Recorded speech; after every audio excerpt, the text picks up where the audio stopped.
우리나라에서 5천만 원 전후의 차들이 판매량이 꽤 많다라고 합니다. 엄청나게 팔린대요.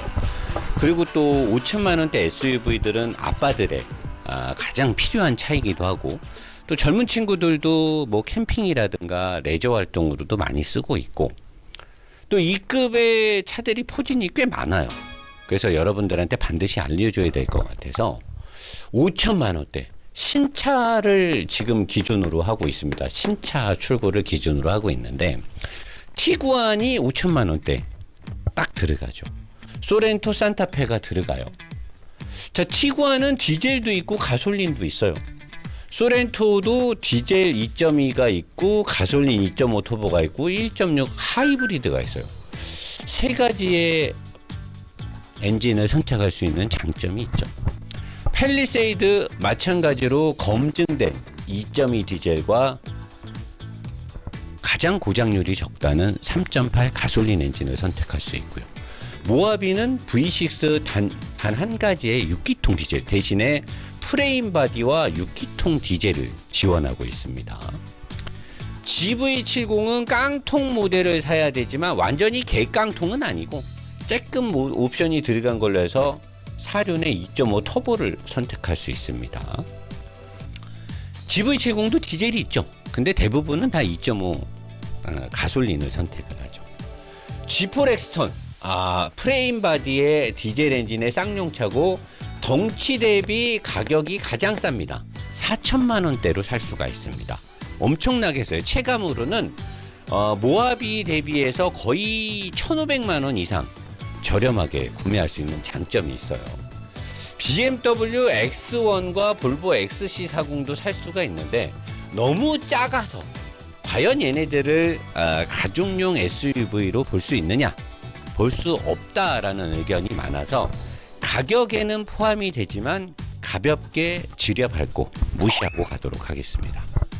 트래버스 6기통 가솔린, 요번에 나오는 거는 4기통 에코부스터 터보의 모델 외형이 그 위급의 그 모델 뭐더라? 갑자기 이름 생각이 안 나네. 내가 얼마 전에 리뷰를 했었는데 뭐죠? 그 모델 이름이? 걔랑 디자인이 비슷하게 나오면서 디자인적으로 굉장히 멋있어졌죠.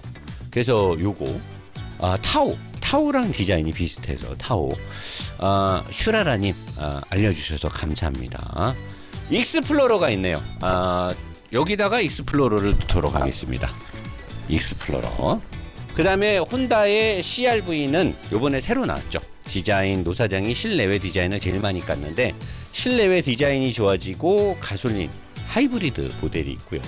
라브4는 가솔린 하부인데 이번에 플러그인 하이브리드가 나오면서 굉장히 상품성이 좋아졌습니다. 자, 그러면 이렇게 많은 차들이 5천만 원대, 이 외에도 몇 가지가 더 있는데 요거 제가 칠판이 협소한 관계상 여기까지만 하고, 자, 그러면 보통 여기에서 사람들이 많이 사죠. 라브4도 팬층이 꽤 있고요. CR-V도 많고 트래버스도 우리 게러지에 오일갈로 오는 차주분들 보면 트래버스도 꽤 많이 팔려요. 익스플로러 엄청 많죠. G4 엑스턴은 뭐 말할 것도 없고 GV70도 꽤 많은 사람들이 사고 그 모하비도 많이 팔리죠. 근데 뭐 가장 판매량은 좀 적을 것으로 예측이 됩니다. 가격 대비 그리고 너무 오래됐기 때문에. 하지만 매니아층이 굉장히 두텁게 형성돼 있고 팰리세이드는 뭐 말할 것도 없고 대한민국 베스트셀러라고 볼 수 있고 소렌토 산타페의 판매량 무궁무진하죠. 티구안도 많이 팔렸어요. 다 여기 있는 차들 전부 다 쟁쟁한 경쟁을 하고 있고 다들 매력이 있습니다. 그렇기 때문에 어떠한 차가 좋다 나쁘다는 차주들끼리 자기들끼리 충분히 다툼이 있고 싸울 만한 그런 경쟁 모델들인데, 자, 그럼 제가 한번 정리를 해볼게요. 다 타봤으니까.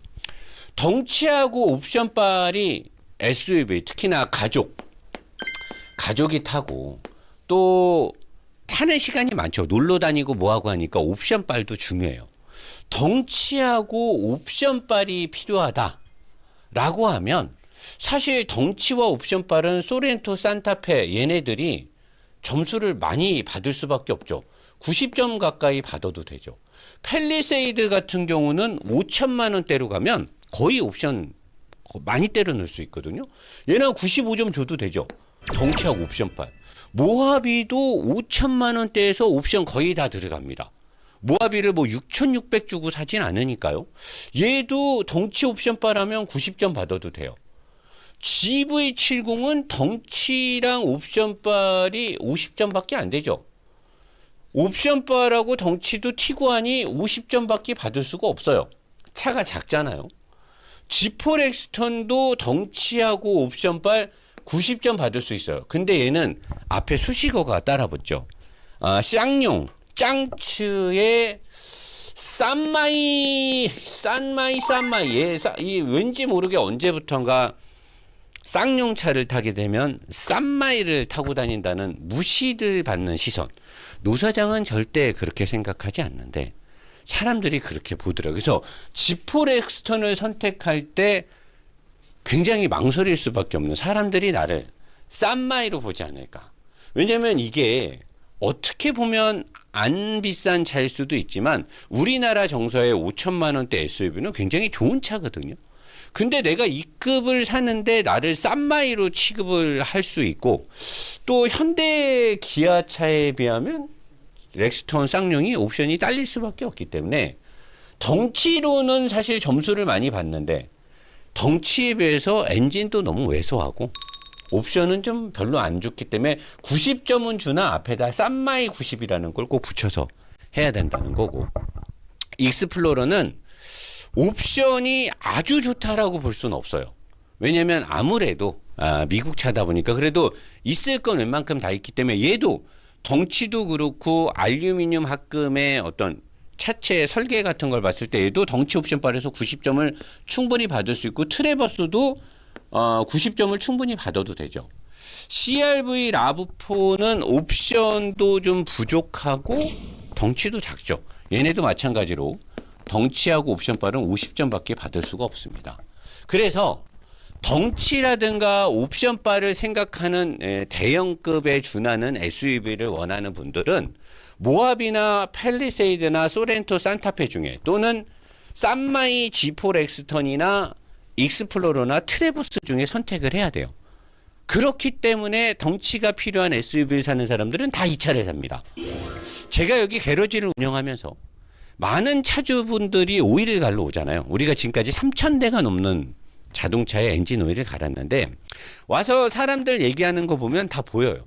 요런 차를 타시는 분들은 실용주의, 출퇴근에 기름값, 연비가 아껴져야 되고 굉장히 실용적으로 차를 쓰려는 분들이 CR-V나 라브4나 티구안 같은 차를 타고, 팰리세이드나 모하비나 익스플로러, 트래버스를 사는 사람들은 기름값에 대한 부담이 좀 있다라고 말하면서도 뭔가 여유 있는 레저와 덩치 큰 차를 좋아하는 특성을 보여주고 있습니다. 그래서 이렇게 가면 될 것 같고, 오프로드와 4WD의 성능. 일단 전륜이죠. 전륜 기반의 4WD. 소렌토 산타페 전륜 기반의 4WD. 팰리세이드 전륜 기반의 4WD. 모하비 오리지널 올휠 드라이브, 세로 배치 엔진의 가장 강력한 사륜 시스템을 갖고 있습니다. GV70도 후륜 기반의 사륜을 갖고 있는데 생긴 형상이 오프로드 갖고 가서 놀고 그런 차는 아니죠. G4 렉스턴 강력한 사륜 시스템을 갖고 있긴 한데 엔진이 세진 않기 때문에 어쨌든 얘도 강력한 사륜 기반이고 세로 배치의 후륜 기반입니다. 익스플로러 오리지널 후륜 기반의 사륜을 갖고 있고요. 트래버스는 전륜입니다. 그리고 얘네도 전륜이고 얘네도 전륜입니다. 자, 그러면 오프로드의 성능에서 가장 큰 성능을 보여주는 건 모하비하고 G4 렉스턴인데 얘는 엔진임이 약간 좀 딸릴 거예요. 그리고 익스플로러가 강력한 사륜의 힘을 발휘할 수 있습니다. 노 사장님, 내 거 트래버스 사륜 좋은데요? 노 사장님, 아니에요. 제 거 팰리세이드 사륜 시스템 되게 똑똑해요. 어쩌고 저쩌는데 알아요. 요즘에 전륜 기반의 사륜들, 할덱스 시스템을 쓰는 전륜 기반의 사륜들이 프로그램 로직이 굉장히 똑똑해졌습니다. 사륜을 잘해요. 근데 뒷바퀴가 낼 수 있는 힘이 그렇게 강하지 않습니다. 뒷바퀴의 디퍼런셜 케이스나 드라이브 축 두께 이런 것들을 보면, 그리고 디퍼런셜 케이스 안에 내부 구조 등을 보면 얘네들은 어시스트를 해주는데 우선인 거지 강력하게 험로 탈출을 할 때 앞바퀴가 끌고 가는 게 우선이지 뒷바퀴가 밀어주는 게 세진 않아요. 그래서 내가 만약에 캠핑을 많이 하면서 견인도 할 거고, 견인을 하려면 또 미션도 튼튼해야 되잖아요. 그리고 오프로드를 주력으로 할 거다, 산에도 놀러 다니고 뭐 할 거다 하면은 모하비나 지폴 엑스턴이나 익스플로러를 주력으로 구매하시는 게 좋아요. 그러니까 내가 사륜의 성능을 우선시한다라고 하면 모하비, 그 다음에 지폴 엑스턴, 익스플로러를 우선으로 차를 고르는 게 가장 좋습니다. 이 전륜 기반으로 돼 있는 사륜들은 약간 부드러운 주행 특성에 포커스가 맞춰진 거지 강력하게 사륜을 지향하는 그런 모델은 아니에요. 그러니까 이런 것들을 딱 구분하고 사야 되고, 자, 그리고 이제 SUV가 가져야 될 다목적성과 시내 주행에서는 어떤 차가 제일 좋습니까? 티구안은 사실 약간 CT 개념이 강하고요. 그 다음에 그냥 일반적인 승용 개념의 적이기 때문에 다목적성은 별로 없는데 시내 주행에서 그냥저냥 편하게 타고 다니긴 되게 좋아요, 티구안은. 근데 다목적성에선 차도 작고 전륜 기반이고 미션도 그렇게 튼튼한 미션이 아니기 때문에 시내 주행은 좋지만 다목적성은 떨어지고. 자, 소렌토, 산타페, 팰리세이드는 시내 주행에서는 뭐 우리나라 차들이 거의 시내 주행은 뭐 100점에 가까운 점수를 받아도 될 만큼 시내 주행에 있어서만큼 얘는 끝장나죠. 다목적성도 물건을 적재하거나 의자의 이 베리에이션, 이 레이아웃 같은 것들이 엄청 좋기 때문에 다목적성도 되게 좋아요. 단 다목적성에서 레저를 기반으로 해서 물건을 무거운 걸 많이 싣거나 트레일러를 견인해야 되거나 그러는 거는 모하비가 와방이죠. 근데 모하비는 시내 주행에서 다목적으로 탈 때 굉장히 차가 무겁고 6기통 디젤 엔진이 주는 부드러움이 좋기는 한데 이게 또 단점이에요. 시내 주행을 하다 보면 고속도로를 타고 간선도로를 빠져나가고 이랬을 때 차가 좀 끼뚱끼뚱한단 말이에요. 그러니까 팰리세이드나 산타페, 소렌토가 갖고 있는 걸 모하비가 갖지를 못해요. 그리고 모하비가 갖고 있는 걸 얘네들이 갖지를 못해요. 그래서 시내 주행과 다목적성을 따질 때 팰리세이드와 소렌토, 산타페는 묶어서 보면 되고 모하비랑 이 줄 거 주고 받을 거 받고 하면 돼요. 나는 프레임 바디가 좋아. 나는 6기통 디젤 엔진을 느끼고 싶어. 약간 좀 부드럽거나 뭔가 나긋나긋한 거는 포기할게. 그럼 모하비를 가도 돼요. 근데 나는 부드러워야 되고 끼뚱끼뚱하는 거 싫어. 그리고 기름도 많이 먹는 것도 싫어.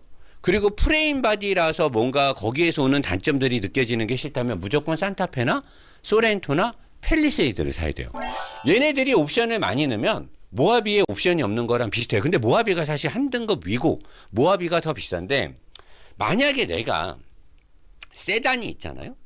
세단이 있는 상태에서 그냥 레저용으로만 SUV를 산다라고 하면 저는 모하비를 살 것 같아요. 근데 내가 차 한 대로 모든 걸 해야 된다. 그러면 팰리세이드나 산타페, 소렌토를 사는 게 더 정답이겠죠. 이렇게 되고, 다목적성과 시내 주행에서 GV70은 얘는 약간 패셔니카, 이 패셔니카라고 봐야 되는 거고, 다목적성은 좀 떨어지죠. 생긴 모양도 약간 병신같이 생겼고 트렁크도 작고 그러니까. 근데 시내를 주행하거나 패셔니카로 약간 지가 혼자 자가당착에 빠져서 자기가 되게 좋은 차를 타고 다닌다는 착각 속에서 살기에는 굉장히 괜찮은 차입니다. 저는 GV70을 약간 좀 패셔니카로 보고 있거든요. 뭔가 멋부리고 개성을 표현하는 데는 좋지만 SUV 본연의 목적성과는 좀 거리가 멀다라고 저는 그렇게 보고 있고, G4 렉스턴도 다목적성 되게 좋죠. 그리고 얘가 렉스턴을 탔을 때 장점이 뭐냐면 엔진이 굉장히 조용하고 부드럽게 돕니다. 엔진오일 관리만 잘해주면 4기통 같지 않게 굉장히 부드럽고 이렇게 되게 자연스럽게 가요.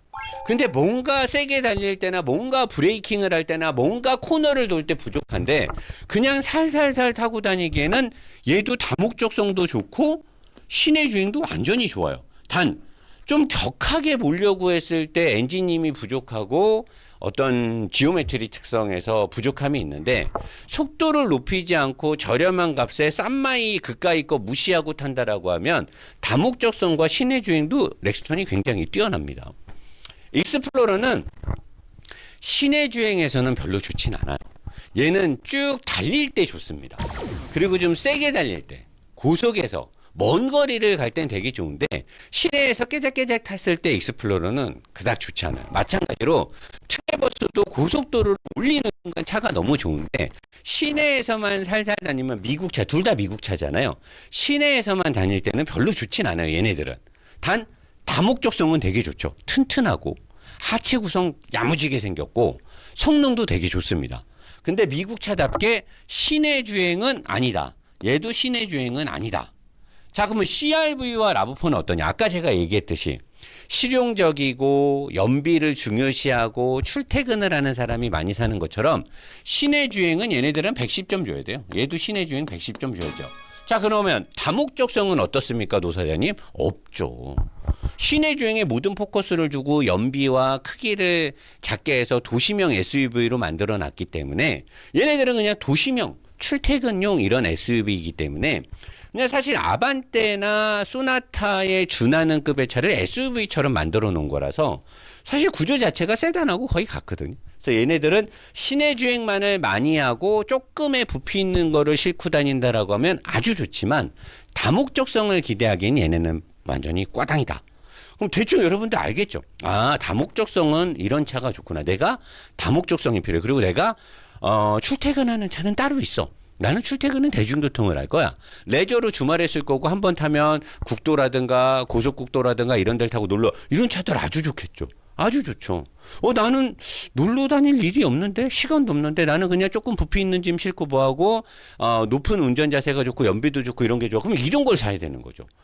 나는 보니까 고장률도 뭐 났을 때 수리하기도 편해야 되고 값도 싸야 되고 시내 주행할 때도 좋아야 되는데 부피도 커야 되고 다목적성도 있어야 되고 어느 정도. 그럼 국산차 중에 많잖아요.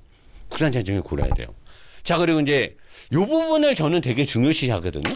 장거리와 고속 투어 능력을 저는 굉장히 중요시하게 보는데 사람들이 사실 이걸 잘 안 봐요.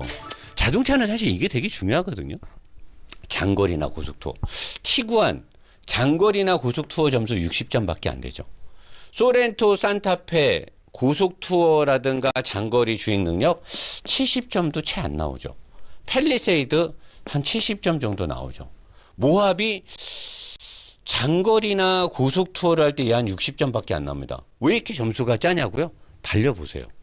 멀미가 나고 일단 멀미가 납니다. 그리고 운전을 멀리 했을 때 약간의 그 피로도, 물론 이 피로도를 못 느낀 사람들이 10 중에 5명 이상이지만 저처럼 민감한 사람들은 느끼거든요. GV70은 장거리 고속투어 능력이 오히려 얘네보다 낫죠. 얘는 한 75점 정도 줘도 될 거예요. G4 렉스턴도 한 60점밖에 안 나오죠.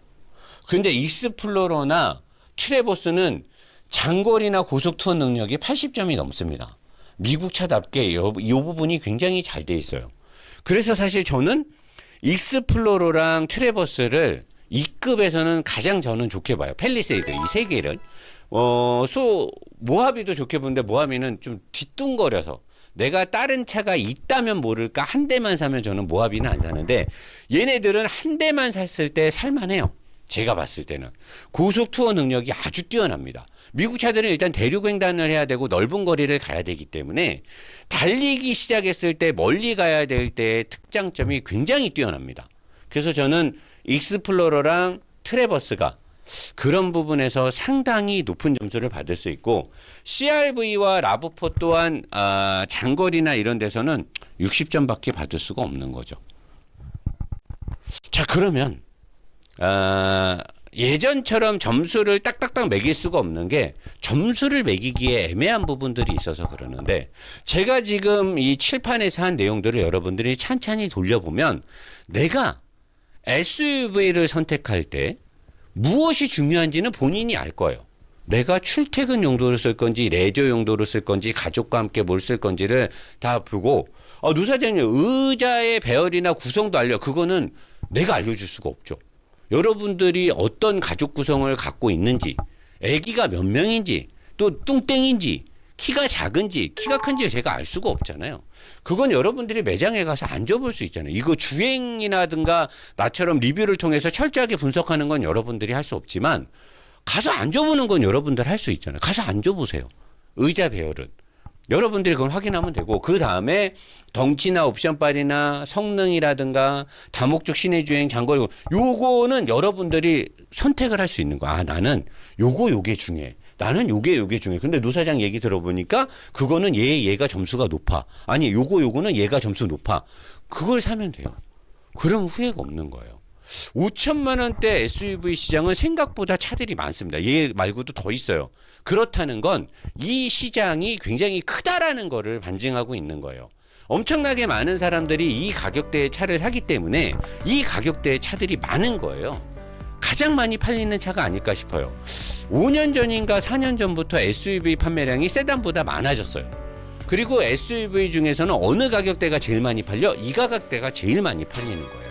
그러니까 여러분들이 이 가격대에 다들 좋은 차입니다. 그리고 우리 게러지에 오일갈로 워낙 많이 오는 차들이에요.